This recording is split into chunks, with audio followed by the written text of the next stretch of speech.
नमस्कार मित्रों, आज मैं हरिओम कुमार सिंह रामचंद्र शुक्ल के निबंध कविता क्या है का पाठ्यवाचन लेकर प्रस्तुत हूँ। कृपया सुनें। कविता वह साधन है जिसके द्वारा शेष सृष्टि के साथ मनुष्य के रागात्मक संबंध की रक्षा और निर्वाह होता है। राग से यहाँ अभिप्राय प्रवृत्ति और निवृत्ति के मूल में रहने वाली अंतःकरण वृत्ति से है। जिस प्रकार निश्चय के लिए प्रमाण की आवश्यकता होती है, उसी प्रकार प्रवृत्ति या निवृत्ति के लिए भी कुछ विषयों का बाह्य या मानस प्रत्यक्ष अपेक्षित होता है। यही हमारे रागों या मनोवेगों के, जिन्हें साहित्य में भाव कहते हैं, विषय हैं। कविता उन मूल और आदिम मनोवृत्तियों का व्यवसाय है जो सजीव सृष्टि के बीच सुख दुख की अनुभूति से विरूप परिणाम द्वारा अत्यंत प्राचीन कल्प में प्रकट हुई और जिनके सूत्र से शेष सृष्टि के साथ तादात्म्य का अनुभव मनुष्य जाति आदिकाल से करती चली आई है।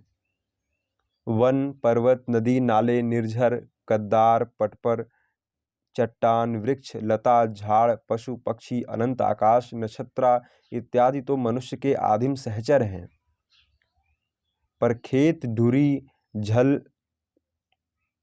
खेत, ढुर्री, हल, झोपड़े, चौपाए आदि भी कुछ कम पुराने नहीं हैं।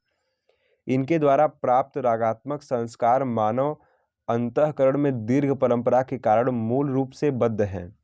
अतः इनके जैसा पक्का रस परिपाक संभव है, वैसा कल कारखाने, गोदाम, स्टेशन, इंजन, हवाई जहाज इत्यादि द्वारा नहीं। रागों या वेग स्वरूप मनोवृत्तियों का सृष्टि के साथ उचित सामंजस्य स्थापित करके कविता मानव जीवन के व्यापकत्व की अनुभूति उत्पन्न करने का प्रयास करती है। यदि इन वृत्तियों को समेटकर मनुष्य अपने अंतःकरण के मूल रागात्मक अंश को सृष्टि से किनारे कर ले, तो फिर उसके जड़ हो जाने में क्या संदेह है। यदि वह लहलहाते हुए खेतों और जंगलों, हरी घास के बीच घूम घूम कर बहते हुए नालों, काली चट्टानों पर चांदी की तरह ढलते हुए झरनों, मंजरियों से लदी हुई अमराइयों, पटपर के बीच खड़े झाड़ों को देख क्षण भर न लीन हुआ हो, यदि कलरव करते हुए पक्षियों के आनंदोत्सव में उसने योग न दिया, यदि खिले हुए फूलों को देख वह न खिला, यदि सुंदर रूप देख पवित्र भाव से मुग्ध न हुआ, यदि दीन दुखी का आर्तनाद सुन न पसीजा, यदि अनार्थों और अबलाओं पर अत्याचार होते देख क्रोध से न तिलमिलाया, यदि हास्य की अनूठी उक्ति पर न हंसा, तो उसके जीवन में रहेगा गया। आचार्य रामचंद्र शुक्ल कह रहे हैं कि यदि हास्य की अनूठी उक्ति पर न हंसा तो उसके जीवन में रह क्या गया। मनुष्य के व्यापार का क्षेत्र ज्यों-ज्यों जटिल और सघन होता गया, त्यों-त्यों सृष्टि के साथ उसके रागात्मक संबंध के विच्छेद की आशंका बढ़ती गई। ऐसी स्थिति में बड़े बड़े कवि ही उसे संभालते आए हैं। जो कुछ अब तक कहा गया उससे यह स्पष्ट है कि सृष्टि के नाना रूपों के साथ मनुष्य की भीतरी रागात्मिका प्रकृति का सामंजस्य ही कविता का लक्ष्य है। वह जिस प्रकार प्रेम, क्रोध, करुणा, घृणा आदि मनोवेगों या भावों पर सान चढ़ाकर उन्हें तीक्ष्ण करती है, उसी प्रकार जगत के नाना रूपों और व्यापारों के साथ उनका उचित संबंध स्थापित करने का भी उद्योग करती है। इस बात का निश्चय हो जाने पर वे सब मतभेद दूर हो जाते हैं जो काव्य के नाना लक्षणों और विशेषतः रस आदि के भेद प्रतिबंधों के कारण चल पड़े हैं। ध्वनि संप्रदाय वालों का नैयायिकों से उलझना और आलंकारिकों का रस प्रतिपादकों से झगड़ना एक पतली गली में बहुत से लोगों का धक्कम धक्का करने के समान है। वाक्यम रसात्मकम काव्यम में कुछ लोगों को जो अव्याप्ति दिखाई पड़ रहा है, वह 9 भेदों के कारण। रस के 9 भेदों की लीक के भीतर सृष्टि के बहुत थोड़े से अंश के वर्णन के लिए श्रृंगार के उद्दीपन विभाव के अंतर्गत उन्हें थोड़ी सी जगह दिखाई पड़ी। हमारे पिछले खेवे के हिंदी कवियों ने तो उतने ही पर संतोष किया। रीति के अनुसार षट ऋतु के अंतर्गत कुछ इन्हीं गिनी वस्तुओं को लेकर कभी नायिका को हर्ष से पुलकित करके और कभी विरह से विकल करके वे चलते हुए। बात यह है कि आरंभ में कहे हुए काव्य के व्यापक आदर्श से जिस समय संस्कृत काव्य च्युत हो गया था, उस समय में हिंदी काव्य अग्रसर हुआ, इससे उसमें सृष्टि वर्णन का व्यापक समावेश न होने पाया। यह कमी केशव की लीक पीटने वाले कविंदों में ही नहीं है, प्रत्युत उनसे पहले के वास्तविक काव्य, महाकाव्य, आख्यान काव्य रचने वाले बड़े बड़े कवियों में भी पाई जाती है। वाल्मीकि के वर्षा और शरद के विशद वर्णन को गोस्वामी तुलसीदास जी के वर्णनों से मिलाने पर यह बात समझ में आती है। कहाँ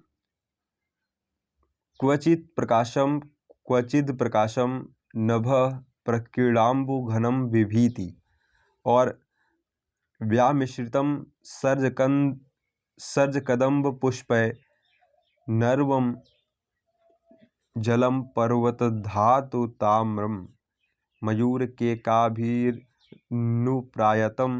शैलापगा शीघ्रतरम वहन्ति। और कहा, बरसहि जलद भूमि नियराए यथा नवहि बुधा विद्या पाए दामिनी दमक रही घन माही खल की प्रीति यथा थिर नाही। कहाँ प्रकृति का वह सूक्ष्म निरीक्षण, कहाँ उदाहरण की ओर यह टूटना। बाबा जी की दृष्टि यथा नवहि बुधा विद्या पाए इस उपदेशात्मक वाक्य की ओर अधिक जान पड़ती है, वस्तु वर्णन की ओर कम। भारतेंदु का गंगा और यमुना वर्णन अच्छा कहा जाता है, पर वह भी परंपरा भुक्त और उपमा प्रधान है। हिंदी वाले चाहे ऐसे वर्णनों से अपना संतोष कर लें, पर जिनकी आंखों के सामने कुमार संभव का हिमालय वर्णन और मेघदूत का नाना प्रदेश वर्णन नाच रहा था, वे स्पष्ट देख सके कि प्रकृति का वह सूक्ष्म निरीक्षण श्रृंगार के उद्दीपन विभाव की दृष्टि से नहीं, शुद्ध वर्णन के निमित्त दृष्टि अंकित करने के निमित्त है। उन्होंने रस की 9 नालियों के भीतर ऐसे शुद्ध वर्णनों के लिए कोई गड्ढा न पाकर रसात्मक वाक्यम से असंतोष प्रकट किया, पर असंतोष नाली बनाने वालों के प्रति होना चाहिए था, रस के सिद्धांत के प्रति नहीं। प्राकृतिक दृश्यों के वर्णन में एक प्रकार का रस अवश्य है, चाहे उसे अनिर्वचनीय कहिए, चाहे उसका कोई नाम रखिए, चाहे उसे किसी रस के भीतर कीजिए। कार्य में प्रवृत्ति यदि क्रोध, करुणा, दया, प्रेम आदि मनोभाव मनुष्य के अंतःकरण से निकल जाएं, तो वह कुछ भी नहीं कर सकता। कविता हमारे मनोभावों को उच्छ्वसित करके हमारे जीवन में एक नया जीवन डाल देती है। हम सृष्टि के सौंदर्य को देखकर मोहित होने लगते हैं। कोई अनुचित या निष्ठुर काम हमें असह्य होने लगता है। हमें जान पड़ता है कि हमारा जीवन कई गुना अधिक होकर समस्त संसार में व्याप्त हो गया है। इस प्रकार कविता की प्रेरणा से कार्य में प्रवृत्ति बढ़ जाती है। केवल विवेचना के बल से हम किसी कार्य में बहुत कम प्रवृत्त होते हैं। केवल इस बात को जानकर ही हम किसी काम के करने या न करने के लिए प्रायः तैयार नहीं होते कि वह काम अच्छा है या बुरा, लाभदायक है या हानिकारक। जब उसको या उसके परिणाम की कोई ऐसी बात हमारे सामने उपस्थित हो जाती है जो हमें आह्लाद, क्रोध, करुणा आदि से विचलित कर देती है, तभी हम उस काम को करने या न करने के लिए प्रस्तुत होते हैं। केवल बुद्धि हमें काम करने के लिए उत्तेजित नहीं करती, काम करने के लिए मन ही हमको उत्साहित करता है। अतः कार्य प्रवृत्ति के लिए मन में वेग का आना आवश्यक है। यदि किसी जन समुदाय के बीच कहा जाए कि अमुक देश तुम्हारा इतना रुपया प्रतिवर्ष उठा ले जाता है, इसी से तुम्हारे यहाँ अकाल और दारिद्र्य बना हुआ है, तो संभव है कि उस पर कुछ प्रभाव न पड़े। पर यदि दारिद्र्य और अकाल का भीषण दृश्य दिखाया जाए, पेट की ज्वाला से जले हुए प्राणियों के अस्थि पंजर कल्पना के सम्मुख रखे जाएं और भूख से तड़पते हुए बालक के पास बैठी हुई माता का आर्त स्वर सुनाया जाए, तो बहुत से लोग क्रोध और करुणा से विह्वल हो उठेंगे और इन बातों को दूर करने का यदि उपाय नहीं तो संकल्प अवश्य करेंगे। पहले प्रकार की बात कहना राजनीतिज्ञ का काम है और पिछले प्रकार का दृश्य दिखाना कवि का कर्तव्य है। मानव हृदय पर दोनों में से किसका अधिकार अधिक हो सकता है, यह बताने की आवश्यकता नहीं। स्वभाव संशोधन। कविता के द्वारा हम संसार के सुख, दुख, आनंद और क्लेश आदि यथार्थ रूप से अनुभव करने में अभ्यस्त होते हैं, जिससे हृदय की स्तब्धता हटती है और मनुष्यता आती है। किसी लोभी और कंजूस दुकानदार को देखिए, जिसने लोभ के वशीभूत होकर क्रोध, दया, भक्ति, आत्माभिमान आदि मनोविकारों को दबा दिया है और संसार के सब सुखों से मुंह मोड़ लिया है। अथवा किसी महाक्रूर राजकर्मचारी के पास जाइए जिसका हृदय पत्थर के समान जड़ और कठोर हो गया है, जिसे दूसरे के दुख और क्लेश का अनुभव स्वप्न में भी नहीं होता। ऐसा करने से आपके मन में यह प्रश्न अवश्य उठेगा कि क्या इनकी भी कोई दवा है? ऐसे हृदयों को द्रवीभूत करके उन्हें अपने स्वाभाविक धर्म पर लाने का सामर्थ्य काव्य ही में है। कविता ही उस दुकानदार की प्रवृत्ति को भौतिक और आध्यात्मिक सृष्टि सौंदर्य की ओर ले जाएगी। कविता ही उनका अध्यापन और औरों की आवश्यकताओं को और आकर्षित करेगी और उनकी पूर्ति करने की इच्छा उत्पन्न करेगी। कविता ही उसे उचित अवसर पर क्रोध, दया, भक्ति, आत्माभिमान आदि सिखावेगी। इसी प्रकार उस राजकर्मचारी के सामने कविता ही उसके कार्यों का प्रतिबिंब खींच कर रखेगी और उनकी जघन्यता और भयंकरता का आभास दिखलावेगी तथा दैवी किंवा अन्य मनुष्यों द्वारा पहुंचाई हुई पीड़ा और क्लेश के सूक्ष्म से सूक्ष्म अंश को दिखलाकर उसे दया दिखाने का अभ्यास कराएगी। मनोरंजन। प्रायः लोग कहा करते हैं कि काव्य का मुख्य उद्देश्य मनोरंजन है। मेरी समझ में केवल मनोरंजन उसका साध्य नहीं है। कविता पढ़ते समय मनोरंजन अवश्य होता है, पर उसके उपरांत कुछ और भी होता है। मनोरंजन करना कविता का वह प्रधान गुण है जिससे वह मनुष्य के चित्त को अपना प्रभाव जमाने के लिए वश में किए रहती है, उसे इधर उधर जाने नहीं देती है। यही कारण है कि नीति और धर्म संबंधी उपदेश चित्त पर वैसा असर नहीं करते जैसा कि काव्य या उपन्यास से निकली हुई शिक्षा असर करती है। केवल यही कहकर कि परोपकार करो, सदैव सच बोलो, चोरी करना महापाप है, हम यह आशा कदापि नहीं कर सकते कि कोई अपकारी मनुष्य परोपकारी हो जाएगा, झूठा सच्चा हो जाएगा और चोर चोरी करना छोड़ देगा, क्योंकि पहले तो मनुष्य का चित्त ऐसी सूखी शिक्षाएं ग्रहण करने के लिए उद्यत ही नहीं होता। दूसरे मानव जीवन पर उनका कोई प्रभाव अंकित न देखकर वह उनकी कुछ परवाह नहीं करता। पर कविता अपनी मनोरंजक शक्ति के द्वारा पढ़ने या सुनने वाले का चित्त उचटने नहीं देती, उसके हृदय के मर्म स्थानों को स्पर्श करती है और सृष्टि में उक्त कर्मों के स्थान और संबंध की सूचना देकर मानव जीवन पर उनके प्रभाव और परिणाम विस्तृत रूप से अंकित करके दिखलाती है। इंद्रासन खाली कराने का वचन देकर, हूर और गिलमा का लालच दिखाकर, यमराज का स्मरण दिलाकर, दोजख की जलती हुई आग की धमकी देकर हम बहुधा किसी मनुष्य को सदाचारी और कर्तव्यपरायण नहीं बना सकते। बात यह है कि इस तरह का लालच या धमकी ऐसी है जिससे मनुष्य परिचित नहीं और जो इतनी दूर की है कि उसकी परवाह करना मानव प्रकृति के विरुद्ध है। सदाचार में एक अलौकिक सौंदर्य और माधुर्य होता है, अतः लोगों को सदाचार की ओर आकर्षित करने का प्रकृति उपाय यही है कि उनको उसका सौंदर्य और माधुर्य दिखाकर लुभाया जाए, जिससे वे बिना आगा पीछा सोचे मोहित होकर उसकी ओर ढल पड़े।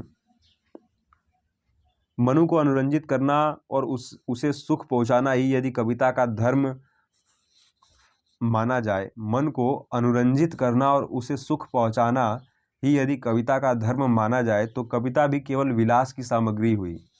परंतु क्या हम कह सकते हैं कि वाल्मीकि का आदि काव्य, कालिदास का मेघदूत, तुलसी का रामचरितमानस या सूरदास का सूरसागर विलास की सामग्री है? यदि इन ग्रंथों से मनोरंजन होगा तो चरित्रा संशोधन भी अवश्य ही होगा। मन लगने से यह सूचित होगा कि मन अब इस अवस्था में हो गया है कि उस पर कोई प्रभाव डाला जाए। खेद के साथ कहना पड़ता है कि हिंदी भाषा के अनेक कवियों ने श्रृंगार रस की उन्मादकारी उक्तियों से साहित्य को इतना भर दिया है कि कविता भी विलास की एक सामग्री समझी जाने लगी है। पीछे से तो ग्रीष्मोपचार आदि के नुस्खे भी कवि लोग तैयार करने लगे।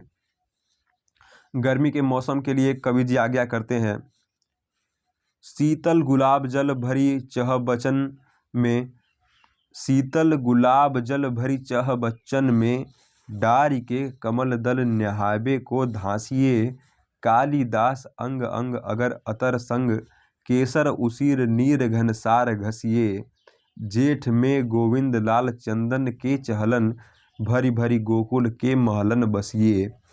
अब शिशिर के मसाले सुनिए। गुलगुली गिलमे गलीचा हैं गुनीच जन हैं, चिक हैं चिराके हैं चिरागन की माला हैं, कहें पद्माकर हैं गजक गजाहूँ सजी, सैया है सुरा है सुराही है सुइयाला है। सैया है सुरा है सुराही है सुप्याला है। शिशिर के पाला को न व्यापत कसाला तिन्हें, जिनके अधीन एते उदित मसाला है। ऐसी श्रृंगारिक कविता को कोई विलास की सामग्री कह बैठे तो उसका क्या दोष। सारांश यह कि कविता का काम मनोरंजन ही नहीं कुछ और भी है। चरित्र चित्रण द्वारा जितनी सुगमता से शिक्षा दी जा सकती है उतनी सुगमता से किसी और उपाय द्वारा नहीं। आदि काव्य रामायण में जब हम भगवान रामचंद्र के प्रतिज्ञा पालन, सत्यव्रताचरण और प्रीति भक्ति आदि की छटा देखते हैं, भारत के सर्वोच्च स्वार्थ त्याग और सर्वांगपूर्ण सात्विक चरित्रा का अलौकिक तेज देखते हैं, तब हमारा हृदय श्रद्धा, भक्ति और आश्चर्य से स्तंभित हो जाता है। इसके विरुद्ध जब हम रावण की दुष्टता और उद्दंडता का चित्र देखते हैं, तब समझते हैं कि दुष्टता क्या चीज़ है और उसका प्रभाव और परिणाम सृष्टि में क्या है।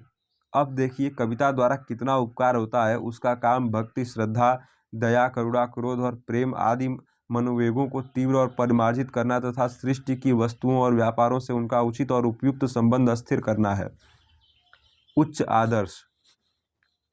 कविता मनुष्य के हृदय को उन्नत करती है और ऐसे उत्कृष्ट और अलौकिक पदार्थों का परिचय कराती है जिनके द्वारा यह लोक, देवलोक और मनुष्य देवता हो सकता है। कविता की आवश्यकता। कविता इतनी प्रयोजनीय वस्तु है कि संसार की सभ्य और असभ्य सभी जातियों में पाई जाती है। चाहे इतिहास न हो, विज्ञान न हो, दर्शन न हो, पर कविता अवश्य होगी। इसका क्या कारण है? बात यह है कि मनुष्य अपने ही व्यापारों का ऐसा घना मंडल बांधता चला आ रहा है जिसके भीतर फंसकर वह शेष सृष्टि के साथ अपने हृदय का संबंध कभी नहीं रख सकता। इस बात से मनुष्य की मनुष्यता जाती रहने का डर रहता है। अतएव मानुषी प्रकृति को जागृत रखने के लिए कविता मनुष्य जाति के संग लग गई है। कविता यही प्रयत्न करती है कि शेष प्रकृति से मनुष्य की दृष्टि फिरने न पावे। कविता यही प्रयत्न करती है कि शेष प्रकृति से मनुष्य की दृष्टि फिरने न पावे। जानवरों को इसकी जरूरत नहीं। हमने किसी उपन्यास में पढ़ा है कि एक चिड़चिड़ा बनिया अपनी सुशीला और परम रूपवती पुत्रवधू को अकारण निकालने को उद्यत हुआ। जब उसके पुत्र ने अपनी स्त्री की ओर से कुछ कहा तो वह चिढ़कर बोला, चल चल, भोली सूरत पे मरा जाता है। आह, यह कैसा अमानुषिक बर्ताव है। सांसारिक बंधनों में फंसकर मनुष्य का हृदय कभी कभी इतना कठोर और कुंठित हो जाता है कि उसकी चेतना, उसका मानुष भाव कम हो जाता है। न उसे किसी का रूप माधुर्य देखकर उस पर उपकार करने की इच्छा होती है, न उसे किसी दीन दुखिया की पीड़ा देखकर करुणा आती है, न उसे अपमान सूचक बातें सुनकर क्रोध आता है। ऐसे लोगों से यदि किसी लोमहर्षण अत्याचार की बात कही जाए तो मनुष्य के स्वाभाविक धर्मानुसार वे क्रोध या घृणा प्रकट करने के स्थान पर रुखाई के साथ यही कहेंगे, जाने दो, हमसे क्या मतलब, चला अपना काम देखो। याद रखिए, यह महाभयानक मानसिक रोग है। इससे मनुष्य जीते जी मृतवत हो जाता है। कविता इसी मर्ज की दवा है। सृष्टि सौंदर्य। कविता सृष्टि सौंदर्य का अनुभव कराती है और मनुष्य को सुंदर वस्तुओं में अनुरक्त और कुत्सित वस्तुओं से विरक्त करती है। कविता जिस प्रकार विकसित कमल, रमणी के मुख आदि का सौंदर्य चित्त में अंकित करती है, उसी प्रकार औदार्य, वीरता, त्याग, दया इत्यादि का सौंदर्य भी दिखाती है। जिस प्रकार वह रौरव, नरक और गंदी गलियों की विभत्सता दिखाती है, उसी प्रकार क्रूरों की हिंसा वृत्ति और दुष्टों की ईर्ष्या आदि की जघन्यता भी। यहीं तक नहीं, जिन वृत्तियों का प्रायः बुरा रूप ही हम संसार में देखा करते हैं, उनका सुंदर रूप भी वह अलग करके दिखाती है। दश वदन निधानकारी राम के क्रोध के सौंदर्य पर कौन मोहित न होगा। जो कविता रमणी के रूप माधुर्य से हमें आह्लादित करती है, वही उसके अंतःकरण की सुंदरता और कोमलता आदि की मनोहारिणी छाया दिखाकर मुग्ध भी करती है। जिस बंकिम की लेखनी ने गढ़ के ऊपर बैठी हुई राजकुमार तिलोत्तमा के अंग प्रत्यंग की शोभा को अंकित किया है, उसी ने आयशा के अंतःकरण की अपूर्व सात्विक ज्योति दिखाकर पाठकों को चमत्कृत किया है। बाह्य सौंदर्य के अवलोकन से हमारी आत्मा को जिस प्रकार संतोष होता है, उसी प्रकार मानसिक सौंदर्य से भी। जिस प्रकार वन, पर्वत, नदी, झरने आदि से हम आह्लादित होते हैं, उसी प्रकार मानसिक अंतःकरण में प्रेम, स्वार्थ त्याग, दया, दक्षिण, करुणा, भक्ति आदि उदात्त वृत्तियों को प्रतिष्ठित देख हम आनंदित होते हैं। यदि इन दोनों बाह्य और आभ्यंतर सौंदर्य का कहीं संयोग दिखाई पड़े तो फिर क्या कहना है। यदि किसी अत्यंत सुंदर पुरुष या अत्यंत रूपवती स्त्री के रूप मात्र का वर्णन करके हम छोड़ दें तो चित्र अपूर्ण होगा। यदि हम साथ ही हृदय की दृढ़ता और सत्य प्रियता अथवा कोमलता और स्नेहशीलता आदि की भी झलक दिखाएं तो उस वर्णन में सजीवता आ जाएगी। बात यह है कि कविता सौंदर्य और सात्विकशीलता या कर्तव्य परायणता में भेद नहीं देखना चाहती। इसी से उत्कर्ष साधना के लिए कवियों ने प्रायः रूप सौंदर्य और अंतःकरण के सौंदर्य का मेल कराया है। राम का रूप माधुर्य और रावण का विकराल रूप अंतःकिरण के प्रतिबिंब मात्र हैं। वहाँ प्रकृति को भी मिला लेने से वर्णन का प्रभाव कभी कभी बहुत बढ़ जाता है। चित्रकूट ऐसे रम्य स्थानों में राम और भरत ऐसे रूपवानों के रम्य अंतःकरणों की छटा का क्या कहना। कविता का दुरुपयोग। जो लोग स्वार्थवश व्यर्थ की प्रशंसा और खुशामद करके वाणी का दुरुपयोग करते हैं, वे सरस्वती का गला घोंटते हैं। ऐसी तुच्छ वृत्ति वालों को कविता न करनी चाहिए। कविता उच्चाशय, उदार और निस्वार्थ हृदय की उपज है। सत कवि मनुष्य मात्र के हृदय में सौंदर्य का प्रवाह बहाने वाला है। उसके दृष्टि में राजा और रंक सब समान हैं। वह उन्हें मनुष्य के सिवा और कुछ नहीं समझता। जिस प्रकार महल में रहने वाले बादशाह के वास्तविक सद्गुण की वह प्रशंसा करते हैं, उसी प्रकार झोपड़े में रहने वाले किसान के सद्गुणों की भी। श्रीमानों के शुभागमन की कविता लिखना और बात बात पर उनको बधाई देना सत्कवि का काम नहीं।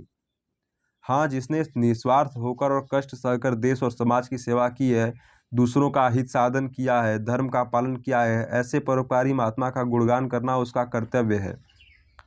कविता की भाषा। मनुष्य स्वभाव ही से प्राचीन पुरुषों और वस्तुओं को श्रद्धा की दृष्टि से देखता है। पुराने शब्द हम लोगों को मालूम ही रहते हैं। इसी से कविता में कुछ न कुछ पुराने शब्द आ ही जाते हैं। उनका थोड़ा बहुत बना रहना भी अच्छा है। वे आधुनिक और पुरातन कविता के बीच संबंध सूत्रा का काम देते हैं। हिंदी में राजते हैं, गहते हैं, लहते हैं, सरसाते हैं आदि प्रयोगों का खड़ी बोली तक की कविता में बना रहना कोई अचंभे की बात नहीं। अंग्रेजी कविता में भी ऐसे शब्दों का अभाव नहीं है, जिनका व्यवहार बहुत पुराने ज़माने से कविता में होता आया है। मेन, स्वेन आदि शब्द ऐसे ही हैं।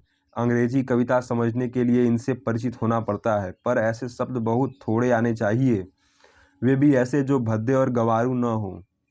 खड़ी बोली में संयुक्त क्रियाएं बहुत लंबी होती हैं, जैसे लाभ करते हैं, प्रकाश करते हैं आदि। कविता में इनके स्थान पर लाते हैं, प्रकाशते हैं कर देने से कोई हानि नहीं, पर यह बात इस तरह के सभी शब्दों के लिए ठीक नहीं हो सकती। कविता में कही गई बात चित्र रूप में हमारे सामने आती है, संकेत रूप में नहीं।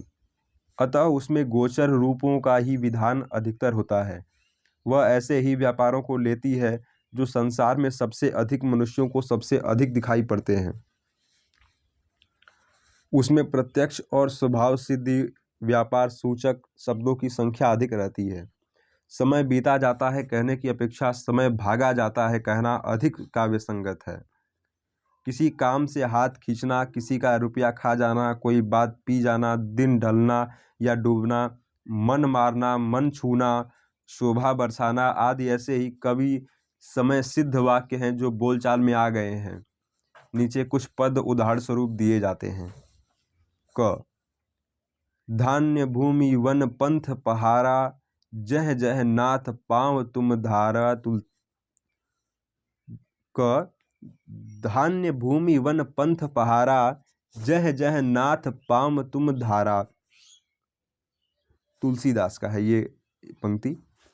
ख मनहु उमगी अंग अंग छवि छलके, तुलसी की पंक्ति है ये। ग चूनर चारु चुई सी परै चटकीली हरी अंगिया ललचावे। घ बीथिन में ब्रज में नवेलिन में बेलिन में बनन में बागन में बगरो बसंत है। एक बार फिर से, बीथिन में ब्रज में नवेलिन में बेलिन में बनन में बागन में बगरो बसंत है। पद्माकर की ये पंक्ति है। गाँव रंग रंग रागन पै संग ही परागन पै वृंदावन बागन पै वसंत बरसों परै। बहुत से ऐसे शब्द हैं जिनसे एक ही का नहीं किंतु कई क्रियाओं का एक ही साथ बोध होता है। ऐसे शब्दों को हम मिश्र संकेत कह सकते हैं। किसी ने कहा वहाँ बड़ा अत्याचार हो रहा है। इस अत्याचार शब्द के अंतर्गत मारना, पीटना, डांटना, डपटना, लूटना, पाटना इत्यादि बहुत से व्यापार हो सकते हैं। अतः अत्याचार शब्द के सुनने से उन सब व्यापारों का एक मिला जुला अस्पष्ट भाव अंतःकरण में आता है। कल्पना में किसी एक व्यापार का स्पष्ट चित्र अंकित नहीं होता। इससे यह शब्द कविता के उतने काम का नहीं है। ऐसे शब्द वैज्ञानिक विषयों में अधिक आते हैं। उनमें से कुछ शब्द तो एक विलक्षण ही अर्थ देते हैं और पारिभाषिक कहलाते हैं। विज्ञानवेत्ता को किसी बात की सत्यता या असत्यता के निर्णय की जल्दी रहती है। इससे वह कई बातों को एक मानकर अपना काम चलाता है। प्रत्येक काम को पृथक पृथक दृष्टि से नहीं देखता। यही कारण है जो वह ऐसे शब्द अधिकतर व्यवहार करता है जिससे कई क्रियाओं से घटित एक ही भाव का अर्थ निकलता है। परंतु कविता प्राकृतिक व्यापारों को कल्पना द्वारा प्रत्यक्ष कराती है, मानव हृदय पर अंकित करती है। अतएव पूर्वोक्त प्रकार के शब्द अधिक लाने से कविता के प्रसाद गुण की हानि होगी और व्यक्त किए गए भाव हृदय पर अच्छी तरह अंकित नहीं होते। बात यह है कि मानवीय कल्पना इतनी प्रशस्त नहीं कि एक ही बार में कई व्यापार उसके द्वारा हृदय पर स्पष्ट रीति से खचित हो सकें। यदि कोई ऐसा शब्द प्रयोग में लाया गया जो कई संयुक्त व्यापारों का बोधक है तो संभव है कल्पना शक्ति किसी एक व्यापार को भी न ग्रहण कर सके अथवा तदंतर्गत कोई ऐसा व्यापार ग्रहण करे जो रागात्मिका प्रकृति का उद्दीपक न हो। तात्पर्य यह कि पारिभाषिक शब्दों का प्रयोग तथा ऐसे शब्दों का समावेश जो किन्हीं संयुक्त व्यापारों की सूचना देते हैं कविता में वांछित नहीं। किसी ने प्रेम फौजदारी नाम की श्रृंगार वशिष्ठ एक छोटी सी कविता अदालती कार्रवाइयों पर घटाकर लिखी है और उसे एक तरफा डिग्री आदि कानूनी शब्दों से भर दिया है। यह उचित नहीं। कविता का उद्देश्य इसके विपरीत व्यवहार से सिद्ध होता है। जब कोई कवि किसी दार्शनिक सिद्धांत को अधिक प्रभावोत्पादक बनाकर उसे लोगों के चित्त पर अंकित करना चाहता है तब वह जटिल और पारिभाषिक शब्दों को निकालकर उसे अधिक प्रत्यक्ष और मर्मस्पर्शी रूप देता है। भर्तृहरि, कबीर, गोस्वामी, तुलसीदास आदि इस बात में बहुत निपुण थे। भर्तृहरि का एक श्लोक लीजिए। तृषा शुष्यत्स्ये पिबति सलिलं स्वादु सुरभि क्षुधार्ताः शब्दक्षालीन् कवलयति शाकादिवलितान् प्रदीप्ते रागाग्नौ सुदृढतरमाश्लिष्यति वधूं प्रतिकारो व्याधो सुखमिति विपर्यस्यति जनः। भावार्थ, प्यासे होने पर स्वादिष्ट और सुगंधित जलपान, भूखे होने पर शाक आदि के साथ चावलों का भोजन और हृदय में अनुरागाग्नि के प्रज्वलित होने पर प्रियतमा का आलिंगन करने वाले मनुष्य विलक्षण मूर्ख हैं, क्योंकि प्यास आदि व्याधियों की शांति के लिए जलपान आदि प्रतिकारों ही को वे सुख समझते हैं। वे नहीं जानते कि उनका यह उपचार बिल्कुल ही उल्टा है। देखिए यहाँ पर कवि ने कैसे स्वाभाविक व्यापारों के चित्रण द्वारा मनुष्य की सुख दुख विषयक बुद्धि की भ्रामकता दिखलाई है। अंग्रेजों में भी पोप कवि इस विषय में बहुत सिद्धहस्त था। नीचे उसका एक साधारण सिद्धांत लिखा जाता है। भविष्यत में क्या होने वाला है इस बात की अनभिज्ञता इसलिए दी गई है जिसमें सब लोग आने वाले अनिष्ट की शंका से उस अनिष्ट घटना के पूर्ववर्ती दिनों के सुख को भी न खो बैठे। इस बात को पोप कवि इस तरह कहता है। उस बिली पशु को देख आज जिसका तुम हे नर, निज उमंग में रक्त बहाएगा वेदी पर, होता उसको ज्ञान कहीं तेरा है जैसा, क्रीड़ा करता कभी उछलता फिरता ऐसा, अंतिम क्षण तक खाता पीता काल काटता, हनने को जो हाथ उठा है उसे चाटता, आगम का अज्ञान ईश परम आगम का अज्ञान ईश का परम अनुग्रह। अनिष्ट शब्द बहुत व्यापक और संदिग्धा है, अतः कवि मृत्यु ही को सबसे अधिक अनिष्ट वस्तु समझता है। मृत्यु की आशंका से प्राणी मात्र का विचलित होना स्वाभाविक है। कवि दिखलाता है कि पशु ही मृत्यु सिर पर नाचते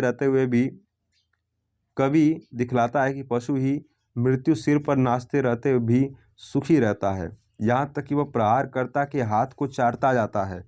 यह एक अद्भुत और मर्मस्पर्शी दृश्य है। पूर्वोक्त सिद्धांत को यहाँ काव्य का रूप प्राप्त हुआ है। एक और साधारण सा उदाहरण लीजिए। तुमने उससे विवाह किया, यह बहुत ही साधारण वाक्य है, पर तुमने उसका हाथ पकड़ा, यह एक अर्थगर्भित और काव्योचित वाक्य है। विवाह शब्द के अंतर्गत बहुत से विधान हैं जिन पर सब कोई एक दफे दृष्टि नहीं डाल सकते, अतः उससे कोई बात स्पष्ट रूप से कल्पना में नहीं आती। इस कारण इन विधानों में से सबसे प्रधान और स्वाभाविक बात जो हाथ पकड़ना है, उसे चुनकर कवि अपने अर्थ को मनुष्य को हृदय पटल पर रेखांकित करता है। श्रुति सुखदता। कविता की बोली और साधारण बोली में बड़ा अंतर है। शुष्को वृक्षितस्तष्ट्यग्रे, शुष्को वृक्षितस्तष्ट्यग्रे और नीरसतरुरिह विलसित पुरतः वाली बात हमारी पंडित मंडली में बहुत दिनों से चली आती है। भाव सौंदर्य और नाद सौंदर्य दोनों के संयोग से कविता की सृष्टि होती है। श्रुति कटु मानकर कुछ अक्षरों का परित्याग, वृत्त विधान और अंत्यानुप्रास का बंधन इसी नाद सौंदर्य के निभाने के लिए है। बिना इसके कविता करना अथवा इसी को सर्वस्व मानकर कविता करने की कोशिश करना निष्फल है। नाद सौंदर्य के साथ भाव सौंदर्य भी होना चाहिए। हिंदी के कुछ पुराने कवि इस नाद सौंदर्य के इतना पीछे पड़ गए थे कि उनकी अधिकांश कविता विकृत और प्रायः भावशून्य हो गई है। यह देखकर आजकल के कुछ समालोचक इतना चिढ़ गए हैं कि ऐसी कविता को एकदम निकाल बाहर करना चाहते हैं। किसी को अंत्यानुप्रास का बंधन खलता है, कोई गणात्मक छंदों को देखकर नाक भौं चढ़ाता है, कोई फारसी के मुखम्मस और रुबाई की ओर झुकता है। हमारी छंदो रचना तक की कोई अवहेलना करते हैं। वह छंदो रचना जिसके माधुर्य को भूमंडल के किसी देश का छंद शास्त्र नहीं पा सकता और जो हमारी श्रुति सुखदता के स्वाभाविक प्रेम के सर्वथा अनुकूल है, जो लोग अंत्यानुप्रास की बिल्कुल आवश्यकता नहीं समझते, उनसे मुझे यही पूछना है कि अंत्यानुप्रास ही पर इतना कोप क्यों? छंद और तुक दोनों ही नाद सौंदर्य के उद्देश्य से रखे गए हैं, फिर क्यों एक निकाला जाए दूसरा नहीं? यदि कहा जाए कि सिर्फ छंद ही से उसे उद्देश्य की सिद्धि हो जाती है, तो यह जानने की इच्छा बनी रहती है कि क्या कविता के लिए नाद सौंदर्य की कोई सीमा नियत है? यदि किसी कविता में भाव सौंदर्य के साथ नाद सौंदर्य भी वर्तमान हो तो वह अधिक ओजस्विनी और चिरस्थायिनी होगी। नाद सौंदर्य कविता के अस्थायित्व का वर्धक है। उसके बल से कविता ग्रंथाश्रयी विहीन होने पर भी किसी न किसी अंश में लोगों की जीवा पर बनी रहती है। अतएव इस नाद सौंदर्य को केवल बंधन ही न समझना चाहिए, यह कविता की आत्मा नहीं तो शरीर अवश्य है। नाद सौंदर्य संबंधी नियमों को गणित क्रिया के समान काम में लाने से हमारी कविता में कहीं कहीं बड़ी विलक्षणता आ गई है। श्रुति कटु वर्णों का निर्देश इसलिए नहीं किया गया कि जितने अक्षर श्रवण कटु हैं वे एकदम त्याज्य समझे जाएं और उनकी जगह पर श्रवण सुखद वर्ड ढूंढ कर रखे जाएं। इस नियम निर्देश का मतलब इतना ही है कि यदि मधुराक्षर वाले शब्द मिल सकें और बिना तोड़ मरोड़ के प्रसंगानुसार खप सकें तो उनके स्थान पर श्रुति कर्कश अक्षर वाले शब्द न लाए जाएं। संस्कृत से संबंध रखने वाली भाषाओं में इस नाद सौंदर्य का निर्वाह अधिकता से हो सकता है। अतः अंग्रेजी आदि अन्य भाषाओं की देखा देखी जिनमें इसके लिए कम जगह है, अपनी कविता को भी हमें इस विशेषता से वंचित कर देना बुद्धिमानी का काम नहीं। पर याद रहे, सिर्फ श्रुति मधुर अक्षरों के पीछे दीवाने रहना और कविता को अन्यान्य गुणों से भूषित न करना सबसे बड़ा दोष है। एक और विशेषता हमारी कविता में है, वह यह है कि कहीं कहीं व्यक्तियों के नामों के स्थान पर उनके रूप, गुण या कार्यबोधक शब्दों का व्यवहार किया जाता है। यूँ देखने में पद के नपे हुए चरणों में खपाने के लिए शब्दों की संख्या का बढ़ाना ही इसका प्रयोजन जान पड़ता है, पर विचार करने से इससे भी गुरुतर उद्देश्य प्रकट होता है। सच पूछिए तो यह बात कृत्रिमता बचाने के लिए की जाती है। मनुष्यों के नाम यथार्थ में कृत्रिम संकेत हैं जिनसे कविता की पारिपोषिकता नहीं होती। अतएव कवि मनुष्यों के नामों के स्थान पर कभी कभी उनके ऐसे रूप, गुण या व्यापार की ओर इशारा करता है जो स्वाभाविक होने के कारण सुनने वाले के ध्यान में अधिक आ सकते हैं और प्रसंग विशेष के अनुकूल होने से वर्णन की यथार्थता को बढ़ाते हैं। गिरधर, मुरारी, त्रिपुरारी, दीनबंधु, चक्रपाणी, दशमुख आदि शब्द ऐसे ही हैं। ऐसे शब्दों को चुनते समय प्रसंग या अवसर का अध्यापन अवश्य रखना चाहिए। जैसे यदि कोई मनुष्य किसी दुर्दाश अत्याचारी के हाथ से छुटकारा पाना चाहता हो तो उसके लिए हे गोपिका रमण, हे वृंदावन बिहारी आदि कहकर कृष्ण को पुकारने की अपेक्षा हे मुरारी, हे कंसनी कंदन आदि संबोधनों से पुकारना अधिक उपयुक्त है, क्योंकि श्री कृष्ण के द्वारा सुर और कंस आदि दुष्टों को मारा जाना देखकर उसे उनसे अपनी रक्षा की आशा हुई है, न कि उनका वृंदावन में गोपियों के साथ विहार करना देखकर। इसी तरह किसी आपत्ति से उद्धार पाने के लिए कृष्ण को मुरलीधर कहकर पुकारने की अपेक्षा गिरधर कहना अधिक अर्थ संगत है। अलंकार। कविता में भाषा को खूब जोरदार बनाना पड़ता है, उसकी सब शक्तियों से काम लेना पड़ता है। वस्तु या व्यापार का चित्र चटकीला करने और रस परिपाक के लिए भी कभी किसी वस्तु का गुण या आकार बहुत बढ़ाकर दिखाना पड़ता है। कभी किसी वस्तु के रूप और गुण को वैसी ही और वस्तुओं के साचार्य द्वारा मनोरंजक बनाने के लिए उसके समान रूप और धर्म वाली और वस्तुओं को सामने लाकर रखना पड़ता है। इस तरह की भिन्न भिन्न वर्णन प्रणालियों का नाम अलंकार है। अलंकार कविता में भाषा को खूब जोरदार बनाना पड़ता है, उसकी सब शक्तियों से काम लेना पड़ता है। वस्तु या व्यापार का चित्र चटकीला करने और रस परिपाक के लिए कभी कभी किसी वस्तु का गुण या आकार बहुत बढ़ाकर दिखाना पड़ता है। कभी कभी किसी वस्तु के रूप और गुण को वैसी ही और वस्तुओं के साचार्य द्वारा और मनोरंजक बनाने के लिए उसके समान रूप और धर्म वाली और वस्तुओं को सामने लाकर रखना पड़ता है। इस तरह की भिन्न भिन्न वर्णन प्रणालियों का नाम अलंकार है। इनका उपयोग काव्य में प्रसंगानुसार विशेष रूप से होता है। इनसे वस्तु वर्णन में बहुत सहायता मिलती है। कहीं कहीं तो इनके बिना कविता का काम ही नहीं चल सकता, किंतु इससे यह न समझना चाहिए कि अलंकार ही कविता है। अलंकार बोलचाल में भी रोज आते रहते हैं। जैसे लोग कहते हैं, जिसने शालग्राम को भून डाला उसे भंटा भूनते क्या लगता है। ये काव्य नहीं कहे जा सकते। जहाँ किसी प्रकार की रस व्यंजना होगी वहीं किसी वर्णन प्रणाली को अलंकारता प्राप्त हो सकती है। कई वर्ष हुए अलंकार प्रकाश नामक पुस्तक के कर्तव्यम का एक लेख सरस्वती में निकला था। उसका नाम था कवि और काव्य। उसमें उन्होंने अलंकारों की प्रधानता स्थापित करते हुए और उन्हें काव्य का सर्वस्व मानते हुए लिखा था कि आजकल के बहुत से विद्वानों का मत विदेशी भाषा के प्रभाव से काव्य विषय में कुछ परिवर्तन देख पड़ता है।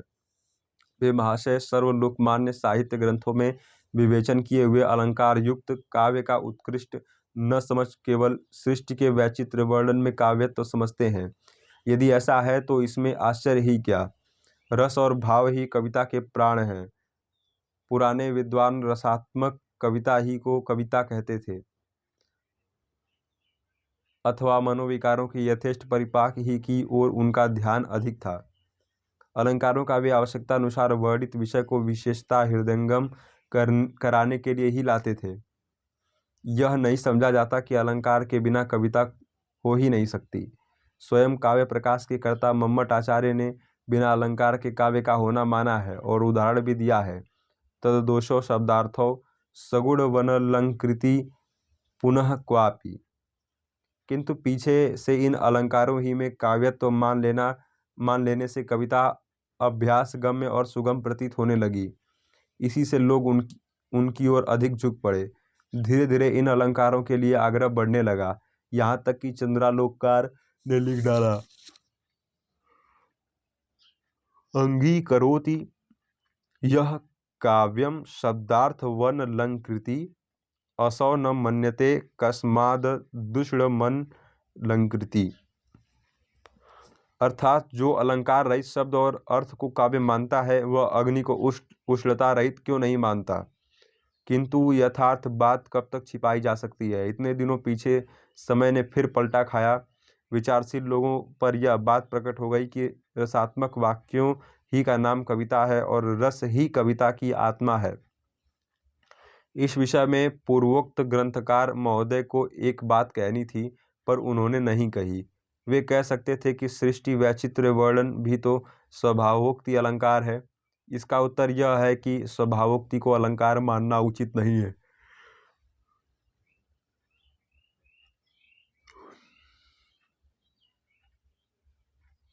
वह अलंकार की श्रेणी में आ ही नहीं सकती। वर्णन करने की प्रणाली का नाम अलंकार है। जिस वस्तु को हम चाहें उस प्रणाली के अंतर्गत करके उसका वर्णन कर सकते हैं। किसी वस्तु विशेष से उसका संबंध न होना चाहिए। वस्तु निर्देश अलंकार का विषय नहीं, वह यथार्थ में रस का विषय है। अलंकार वर्णन शैली मात्र को ही कह सकते हैं। इस दृष्टि से कई अलंकार ऐसे हैं जिन्हें अलंकार नहीं कहना चाहिए, जैसे स्वभावोक्ति, अतिशयोक्ति से भिन्न अत्युति, स्मरण, अल्प, उदात्त। स्वभावोक्ति में वर्ण वस्तु का निर्देश है, पर वस्तु निर्वाचन अलंकार का नाम नहीं। इससे स्वभावोक्ति को अलंकार मानना ठीक नहीं। उसे अलंकार में गिनने वालों ने बहुत सिर खपाया है, पर उसका निर्दोष लक्षण नहीं कह सके। काव्य प्रकाश के कारिकाकार ने उसका लक्षण लिखा है, स्वभावोक्ति डिंबादे स्वक्रिया रूप वर्णनम। अर्थात जिसमें बालकादिकों की निज की क्रिया या रूप का वर्णन हो वह स्वभावोक्ति है। बालकादिक कहने से किसी वस्तु विशेष का बोध तो होता नहीं। इससे यही समझा जा सकता है कि सृष्टि की वस्तुओं के व्यापार और रूप का वर्णन स्वभावोक्ति है। इस लक्षण में अतिव्याप्ति दोष के कारण अलंकारता नहीं आती। अलंकार सर्वस्व के कर्ता राजानक रुयक ने इसका यह लक्षण लिखा है, सूक्ष्म वस्तु स्वभाव यथावर्णन स्वभावोक्ति। अर्थात वस्तु के सूक्ष्म स्वभाव का ठीक ठीक वर्णन करना स्वभावोक्ति है।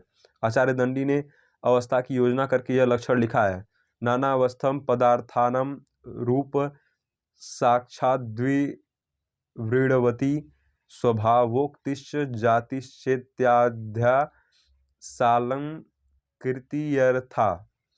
बात यह है कि स्वभावोक्ति अलंकार के अंतर्गत आ ही नहीं सकती, क्योंकि वह वर्णन करने की प्रणाली नहीं किंतु वर्ण वस्तु या विषय है।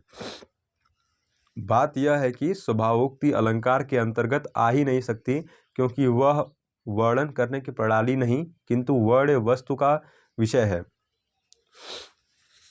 जिस प्रकार एक कुरूपा स्त्री अलंकार धारण करने से सुंदर नहीं हो सकती, उसी प्रकार अस्वाभाविक भद्दे और क्षुद्र भावों को अलंकार स्थापना सुंदर और मनोहर नहीं बना सकेगी। महाराज भोज ने भी अलंकार को अलमर्थमलंकर्तु अर्थात सुंदर अर्थ को शोभित करने वाला ही कहा है। इस कथन से अलंकार आने से पहले ही कविता की सुंदरता सिद्ध है, अतः उसे अलंकारों में ढूंढना भूल है। अलंकारों से युक्त बहुत से काव्योदाहरण दिए जा सकते हैं, जिनको अलंकार के प्रेमी भी भद्दा और नीरस कहने में संकोच न करेंगे। इसी तरह से ऐसे उदाहरण भी दिए जा सकते हैं जिनमें एक भी अलंकार नहीं किंतु उसके सौंदर्य और मनोरंजकत्व को सब स्वीकार करेंगे। जिन वाक्यों से मनुष्य के चित्त में रस संचार न हो, उसकी मानसिक स्थिति में कोई परिवर्तन न हो, वे कदापि काव्य नहीं। अलंकार शास्त्र की कुछ बातें ऐसी हैं जो केवल शब्द चातुरी मात्र हैं। शब्द कौशल के कारण वे चित्त को चमत्कृत करती हैं। उनसे रस संचार नहीं होता। वे चमत्कृत चाहे भले ही करें, पर मानव हृदय के स्रोतों से उनका विशेष संबंध नहीं।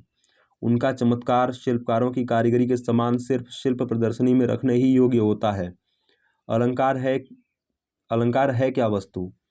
विद्वानों ने काव्यों के सुंदर सुंदर स्थलों को पहले चुना, फिर उनकी वर्णन शैली के सौंदर्य का कारण ढूंढा, तब वर्णन वैचित्र के अनुसार भिन्न भिन्न लक्षण बनाए। जैसे विकल्प अलंकार को बहुत पहल राजानक रुय्यक ने ही निकाला है।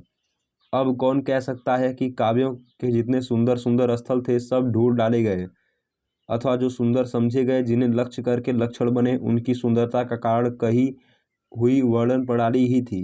अलंकारों के लक्षण बनने तक काव्यों का बनना नहीं रुका रहा। आदि कवि महर्षि वाल्मीकि ने मां निषाद प्रतिष्ठाम त्वमगमः शाश्वती समाः का उच्चारण किसी अलंकार को ध्यान में रखकर नहीं किया। अलंकार लक्षणों के बनने के बहुत पहले कविता होती थी और अच्छी होती थी, अथवा यूँ कहना चाहिए कि जब से इन अलंकारों को हठात लाने को उद्योग होने लगा है, तब से कविता कुछ बिगड़ चली। तो ये था रामचंद्र शुक्ल का निबंध कविता क्या है। अगली रचना के साथ शीघ्र ही मिलेंगे। धन्यवाद।